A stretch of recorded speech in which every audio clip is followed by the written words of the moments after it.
Off the leash, off and running week 6 in the books for the Cleveland Browns. Mark Schwab, Leah, Doherty, Ashley Holder with you for the big share, the big pilgrim. How about that? True, false. We always start true, false. We'll keep it going. Ladies, true, false statement. That was a season-saving win for the Browns. You want to go ahead, Ashley? You think so? No, I don't think so. I think it was a fantastic win. I think that they played good, but I also think that the San Francisco 49ers played pretty bad as well. But, I mean, overall good win, but I just think that they lost a couple of good games already that they should have gotten away with. Like the Ravens still kind of sticks out to me, and obviously the Steelers is a big one. So I don't know. It kind of just depends. I feel like what ends up happening down the line, obviously when they get more into AFC North play. But I mean, I think it helped them, but I don't know if I don't think it saved them, but I think it helped them. I guess it depends on like what are we defining a successful season as? Like saved the season to what? Now we're gonna go to playoffs That's up for your interpretation. What exactly do we think? I think it was an incredible win. Do I think it's gonna miraculously turn everything around and some of the problems we were seeing before we're not gonna see them again and this is gonna be a whole new team, right? Because didn't you ask last week? Are they gonna look totally different after the bye week? After the bye, and I would say the defense looked very different compared to what we saw the defense look like more so what we had seen through the first couple weeks minus that Ravens game, right? Yeah. And so they look dramatically different from the Ravens game to the 49ers game, but in terms of are we going to view this as a very successful season, you still have that Deshaun Watson piece, and I don't know if I think... Well, I think it's helpful when it comes down to it and like them and another team have the same record, and then they're going to look at who the big wins that they got from quality them. Something wins, like that is going to be helpful for them. But I think we're all in agreement. I would not call it season saving. Had they lost, they would be 2-3. Maybe Watson's back. They beat the Colts next week. They're 3-3, and you're still right in the mix of it. So season saving to me certainly too dramatic to describe it. I think we would all agree, anyone would agree, that is a statement win.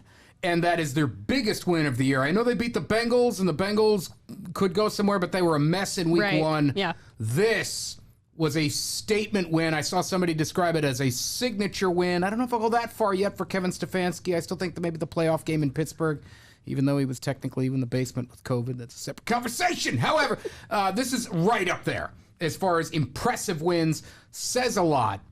And now you're in a position where you don't have to go beat the Colts to be 500. Right. Now you got a chance to go beat a team you should probably beat. To go be 4-2, and now we're really talking about look at the position they've put themselves in as we approach mid-October. Yeah, I agree. I think every single person counted them out of that game, except for maybe the people that were in that locker room. Nobody thought they had a chance against the 49ers. And so to kind of come out and shock the world and perform the way that they did, I mean, their defense kept them in that whole game. To see the defense look like they had done early on, that was a huge win for this Jim Schwartz era defense for sure. Yeah, I completely agree. I think the defense clear. I mean, P.J. Walker. We'll say this: P.J. Walker was way better than DTR. Oh yeah. If DTR's quarterback in that game, they are not winning. No. P.J. Walker also showed you why he's a backup, and there were some cringe moments. Choose your bad cringe decision-making emoji at the end of the game. Yeah, I mean, he shouldn't have threw it. I will get all over Elijah Moore, and I have, and his stats again in this game were not good. However, there were 2 times that Moore was more than open. And Walker, back-to-back. Yes, yeah, wide open. Back-to-back plays, and then the one on the bootleg where he should have just kept it and run. And people were bitching at Stefanski on the play call. Dude, he had a pasture in front of him. Pull it down and run the ball with conviction. Yeah, that's a big hitter. That's not Stefanski's fault right there. He's thinking my quarterback's gonna know to take the ball and slide if things don't develop the way he wants it to. I think it also helped the Browns that Christian McCaffrey was dealing with that oblique injury. Sure. And Deebo Samuel also went out pretty early, so they were plagued by injuries. So I kind of would have loved to see them beat this team with those 2 guys because we saw what Christian did in that first drive. To be fair, it was 84 yards in that first drive. The Browns had P.J. Walker instead of Watson. They had Ford instead of Chubb. It's a step up. It's not a leap. Okay, but the Browns are on a backup quarterback, backup running back, and didn't have Joel Bitonio. So I think that the Niner people are going to say, we were injured. I mean, you know. I think both. You're right. Those are significant pieces to lose, but the Browns are also without significant pieces. Yep. Yeah, that's I right. agree. And if you come down to it, 49ers still had a chance to win despite the It's a injuries. rookie kicker. I didn't even know it was a rookie kicker. I'm not going to lie. And really, everybody thought they were going to win up until he missed that field goal, which... I'm going to say this, and I'm not saying this to you two. I'm saying this to the folks. This is absolutely correct. We were talking about all these things, and it's Victory Monday, and everyone's going crazy because a dude missed a 41-yard kick at the end of the game. However, if you're one of the Browns fans out there that love to be the negative Ned, and they're going to say the Browns got lucky because the kid missed the kick, I'll tell you what. If you ripped the Browns at all last year for losing games because Cade York missed a bunch of kicks, you can't have it both ways. If the Browns last year were just idiot, doofus morons for running Cade York out there, a rookie kicker, and he kept missing kicks that cost him games, you can't say that was the Browns' fault last year and then turn around and not blame the Niners for doing the exact same thing this year. And there are people doing that. Mark There said, are people Mark doing keeps that. receipts. He's seen. I'm not going to do this. I can't stand it when people, they got lucky, they missed the kick. Then don't rip them last year when they missed kicks with Cade York. Cannot have it both ways. Mm-hmm. Defense, clearly the tip of the spear in this game. Through 5 games, the Browns have allowed the fewest yards in 50 years. Goodness. Kevin Stefanski on that statistic. We're playing good defense. We're playing sound defense, but there's room for improvement. And I think that's those are some of the things that we talked about this morning. That there are definitely things that we can continue to do better. I know Coach Schwartz and the defensive staff are not concerned at all about statistics. We're not. That's just not how we operate. We're concerned with playing good football, playing sound defense. And we're not chasing any type of stats. Okay, I know we're not excited about the stat. It's coach speak. But that's a pretty exciting stat. I mean, he said the most basic line you could think to say, we have room for improvement. Of course. They could have been the best in 60 years, right? Yeah. Of course, they have room for improvement, yes. But that's a crazy stat. And I know you can't hang your whole season on it and be like, yeah, we're good to go. Look at this cool stat. But come on, just be excited about it for once, you know? I'm with you. Can my man, just put a smile on your face. Even after the post-game press conference on Sunday, he was like, yeah, it was a crazy game. How do you think?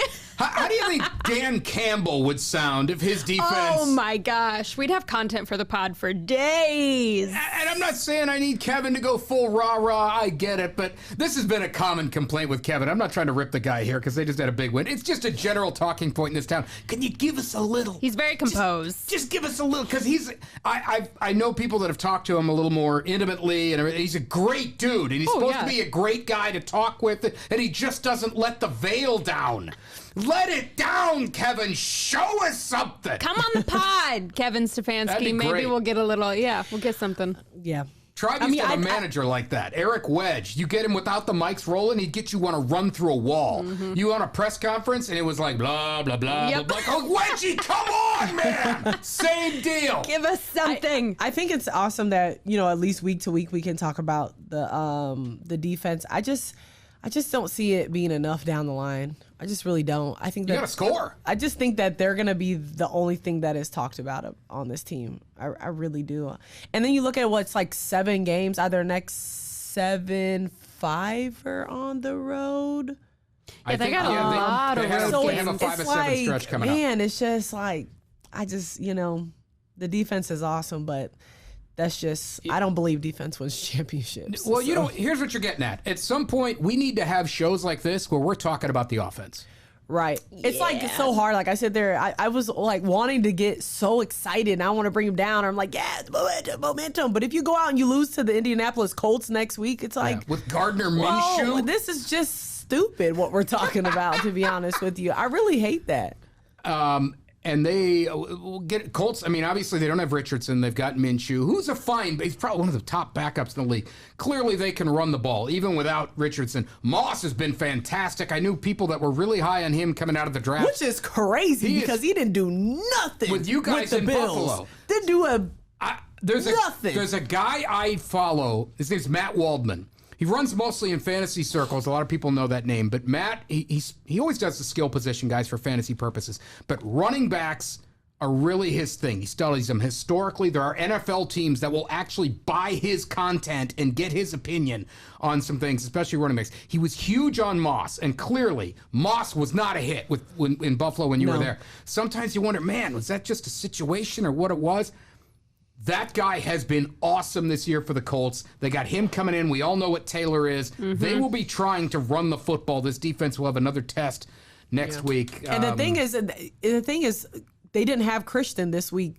Well, they had him to a certain extent. So you wonder them facing someone like an elite running back like that for 4 quarters rather than, really 1 quarter, essentially. Yeah.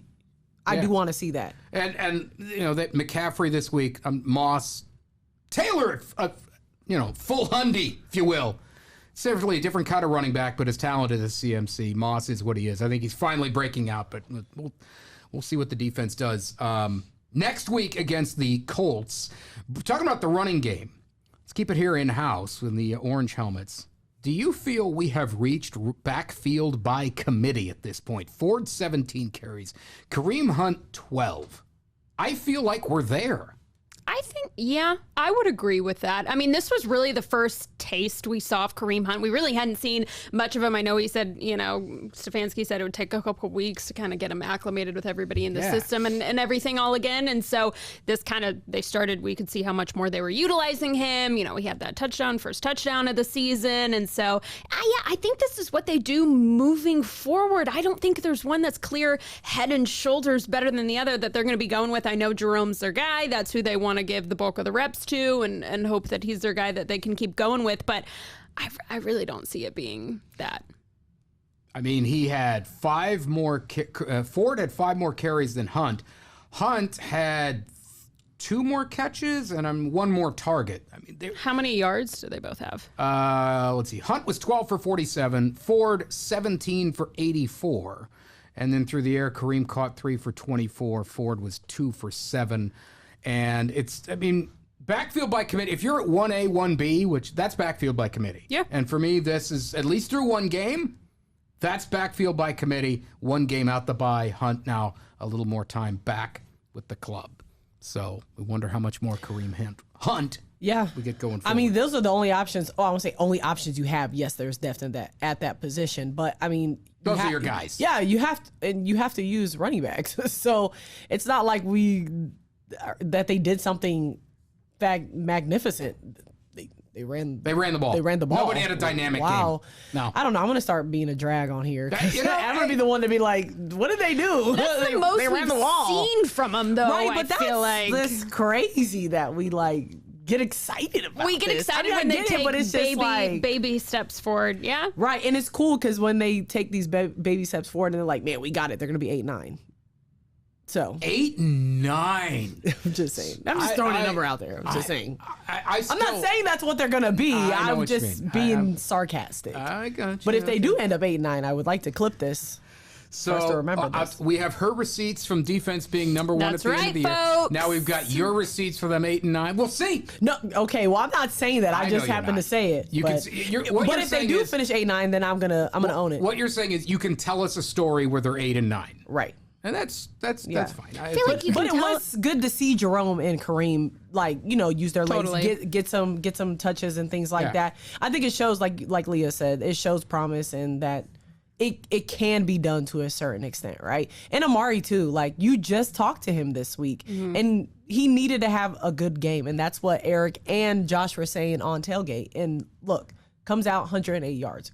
I mean, what better way? But I agree that you could tell the story of this team a lot of different ways. They could go off on a run after this incredible win over the 49ers and have the season be turned around, or they could go in and lose to the Colts and not much changes. I feel like there's so many directions this team could go, and you really have no idea. When's Deshaun going to come back? What's he going to look like? There's just so many different ways this team could go. It's so hard to predict. If this team beat the Niners and then lost to the Colts, that is the Brownsiest. Right. Browns. Right. That's how they do it. And I'm not saying they are going to lose to the Colts. I'm just saying Nobody At this point, around I don't here- want to say that because I literally thought the Browns were going to get smashed. Everybody did. Everyone by did. this team. You saw what happened to the Cowboys. Yeah. Everybody was like, yeah, okay. and I think the Cowboys are a better team than the Browns. So I was, of course we know, and it was funny because I left the house and my dad was like, "It's any given Sunday, you never know," and I'm like, okay, but all right. Then he texted me. He's like, "See, I told you, any given Sunday," and I was like, all I'm right, not dude. even kidding. I was in church Sunday morning, and the pastor said, "Raise your hand if you think the Browns have a shot today." Not In a church. single soul raised their hand. Even the pastor? And he goes, "We're in a place of God. You have to have some faith, people." And everybody was like, "No." And then look what happened. I was like, man, I wish I could see that pastor right now. Did the pastor raise his hand? He had faith. Oh, No, he's of the course. one guy. He's a man of God. He has to have faith, Mark. He's the he man had, of- He had faith. He even pointed to a guy sitting in a row that had a brown shirt on, and the guy just put his head in his hands. Yeah, he was no. like, Sir, I woke up this morning to die. yeah. So Not a single person in the Nope. congregation. There's Leah sitting on Nobody. her hand. Oh no. I'm not saying anything. Nope. Nope. Yeah, it was funny. You guys got a gut feeling on Watson for next week?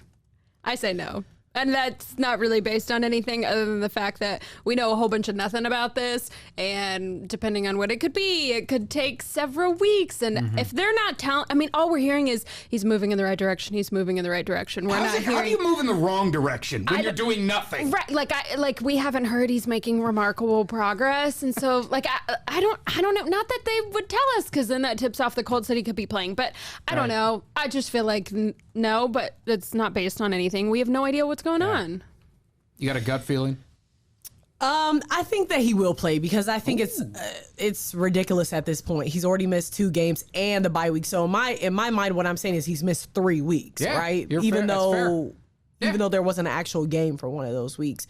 So in my mind, he's missed three weeks. And then didn't he tweet and he was like, "See you soon," and something like that. So it's like, now you're trying to get us hype. And my thing is like, all right, PJ went out there, did his thing. He's like, "Don't forget about me. I'm still That's here." exactly But what Ashley and I were Yeah, he's gonna. I think he'll play because at this point it's 3 weeks. But what we do know is that no one's gonna say anything anymore. No one's gonna say anything. We'll see if he practices. Right, and that's the thing. I'm just sick of going to practice and wonder if he's in practice. Dude, just get out there, freaking practice, or just freaking say I'm not practicing, because I don't like running around here trying to figure out, well, did he practice? Did he not? What are you gonna do? Yeah, just what are you gonna do? Because you're wasting my time right now. It was someone tweeted at him like a video of him celebrating after the win or something on He Sunday. was in the locker room looking just normal. Had his what's it called? Deodorant right up.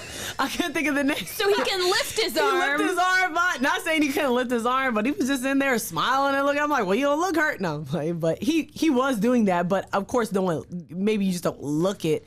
But 3 weeks is a long time. Yeah. So, but now if he doesn't play Colts, then you got to be playing against Seahawks. Like, we have to see him in the next 2 weeks. It's insane at this point. I can't believe I'm going to bring up hygiene habits, but why are you? If you put on deodorant, it means you showered. Why are you showering if you never played? You should have just showered in the morning. Gone to work. He had to have sat around in showered. street clothes. What's the point? You didn't do anything. Well, maybe he was getting sweaty, jumping up and down on the sidelines. Get off your feet and jump I don't around. know. But Put me down for a no. My gut is I don't think until I see him practicing, I will assume it is just no until then, and we haven't seen him, so I'm sticking with no. That's how I feel. The only thing is, what Ashley had talked about, he quote tweeted someone that had posted a video of him on the field yesterday, and what did he say? "I'll be back soon. I'll see you soon." I think it was "I'll be back soon," and he said that, but I don't know. Soon is taken several That's what I'm different saying, ways. yeah. I mean, since we're going all theological in this one, I think at the end of Revelations they said Christ will return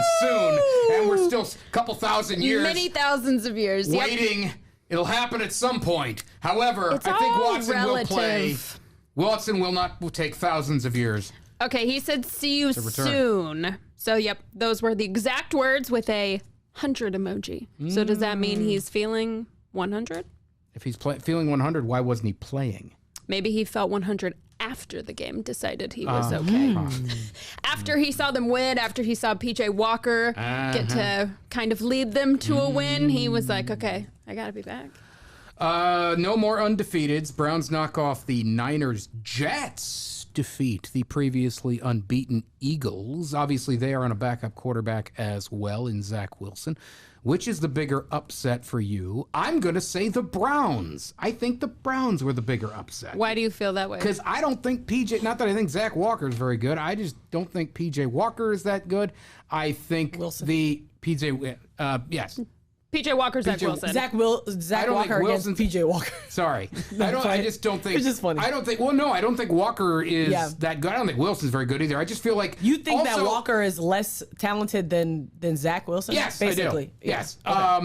I also, kind of a tough one. I also just think the Niners are better than the Eagles. I don't think the Eagles are bad. I just think the Niners are better than the Eagles. So I will take this one as the bigger upset. They were both huge, and that's not to besmirch the Jets' efforts. I'll just take this one because here's the other thing. When was the last time the Browns did anything like this? They don't. You'd have to answer that. They don't. I would be more inclined to say that I think the Jets upset is a bigger deal or a bigger surprise, just because I feel like the Browns defense is better than the Jets defense, which I know the Jets have a good defense, but I would say the Browns have a better defense. So it's not as shocking to me that they were able to hold their own against the 49ers as opposed to Eagles Jets. I'm more down on Zach Wilson than I think I was PJ Walker. And so that is more miraculous to me that he didn't kind of blow this game for everybody. Because that's just, I don't know, and I know Browns feel this way, but it seems like the Jets are always cursed. And I want to say this, the Eagles had all of their players for the most part. They had all their big players. Yeah. I mean, you could say I'll be one of those San Francisco people that say they didn't have all their players. Ashley's one of your enemies now, Mark. I think that's a big she's deal. high on Christian McCaffrey. You love McCaffrey. Look, I've loved him since Carolina. He was there. I was there when he got drafted. So I think he's very good. I was super excited that he got out of Carolina because it's like they were going nowhere. Right. So he was just using his youth for nothing. You get what I'm saying? Yeah. But I'm saying Christian McCaffrey and Debo are big players for them, especially McCaffrey. You saw what he did in one drive. So I think that's still a big thing. Like if they would have had all their players and beat them down, then okay. But they didn't even have them. Point. So That's why I say I wish I would have seen this. So I think I went with Leah. I think the Eagles were. And speaking of the Jets. Yeah, I was going to say, speaking of Browns and Jets, they play in Week 17.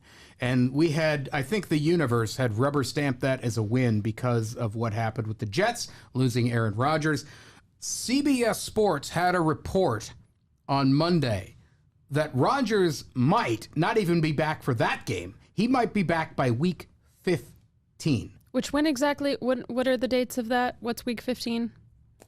Now I got to pull out a calendar. It is crazy seeing the footage of him on Sunday. I can tell you right now. First, you see him crutches walking around. Then you see him no crutches. They're playing right after Christmas. Okay, right. so Week that would be after Christmas. Week 15 is either December 16th or 17th. Okay. Yeah, they play. That's a TBD 28th, game. So. Because I think previously we had heard playoffs might 17th, be for the Jets. the soonest we could see him. Yeah. And now we're thinking it might be. I mean, I think it's amazing that either way we're talking about he'd be returning this season if he actually really tore his Achilles. I'm only saying if because you don't think he did? At this point, I think it's no. I'm just saying at this point I think it's crazy that someone can tear their Achilles. We were talking about them coming back in the same season. So I have to say if I just have to. But if anyone's gonna do it, I'm glad that it's Aaron Rodgers because who else would it be? If like Peyton Manning did it, I wouldn't believe it. That's why people need to stop hating on Aaron Rodgers. This is what I've said, guys. If this works, if he makes his return, people can't give him a hard time for the hippy dippy stuff that he does anymore because it worked. Hippy dippy forever. Because if it works, it works. Apparently, he had some surgery that is, I don't know if. Yeah, they did say it was a different new doctor, or creative, but it's some kind of. It is new. New surgery for an Achilles that. Rodgers might be the first one to do it. I'm not exactly sure, but this is a new thing, and he is way ahead of the game. Right. And here's the other thing. It's the position he plays. If this is a running back we're talking about, this injury had been a death knell for running backs over the years. So it also helps that he just plays quarterback, which is not a position where you need a lot of explosiveness. And it's not like he's a big runner anyways to begin with, right? I mean. You said hippy dippy, and I looked up. I was trying to look it up and look at the hippy thing that's on. We're gonna have to put this picture up for you guys to see because the darkness retreat. It's like a hippie Jesus or something. That is like Aaron Rodgers as some kind of a monk in.